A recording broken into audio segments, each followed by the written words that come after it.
In August 1590, Governor John White stepped onto Roanoke Island to celebrate his granddaughter's third birthday. Instead, he found her gone. The settlement he had left 3 years earlier was overgrown, dismantled, and completely abandoned. There were no bodies, no burned buildings, and no signs of a struggle. Deep in the abandoned settlement, they found the word CROATOAN carved into a wooden post, an intentional sign left in the silence. For centuries, historians looked for evidence of tragedy. Captain John Smith of Jamestown believed the colonists were massacred by the Powhatan tribe, while others assumed they simply starved during a brutal coastal winter. Labeling them the Lost Colony framed their fate as a supernatural mystery. However, this focus on a sudden disappearance ignored the possibility that the colonists intentionally packed their supplies and abandoned the fort to save themselves. To trace their path, archaeologists moved away from historical folklore and toward physical evidence of relocation. In 2012, the search shifted from the soil of North Carolina to the archives of the British Museum. Researchers analyzed a 400-year-old map drawn by Governor John White. By placing the document over a light box and using X-ray spectroscopy, they saw through a paper patch on the map, revealing a hidden fort symbol. This concealed ink mark provided a specific geographical target. It moved the investigation from coastal myth toward a focused search for survivors deeper into the interior of the continent.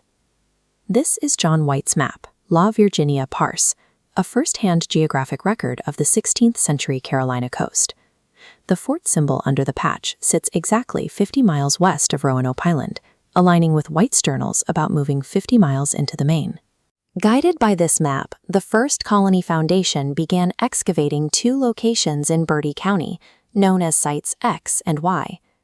In the soil, they recovered fragments of Surrey, Hampshire borderware, a specific English pottery produced until 1624.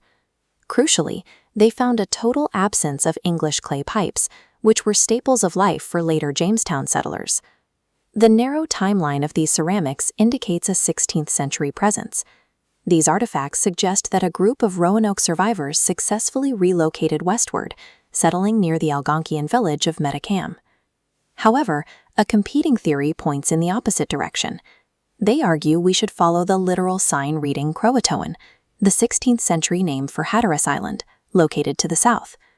For over 10 years, the CROATOAN Archaeological Society has excavated Hatteras, uncovering evidence of a much closer relationship between the English and the local tribes. 4 to 6 feet underground, they've pulled up parts of English swords, writing slates, and gun hardware. These items rest in the exact same soil layers as native arrowheads and pottery. These excavations revealed the actual footprints of homes. English square post holes sit mere feet away from the round post holes used in native longhouses. This physical proximity suggests the English arrived on the island not as prisoners, but as residents. They lived side by side with the CROATOAN people, integrating directly into their community. Material evidence now places English colonists in 2 different directions at once, 50 miles inland and 50 miles south on the coast. Researchers resolve this paradox through the logistics of survival. 115 abandoned, starving Europeans could not sustainably feed themselves as a single, localized group during a severe drought. The most practical solution was to divide. A smaller faction likely traveled south to Hatteras Island to wait for Governor White's return ship, while the main body moved inland to establish more permanent farms.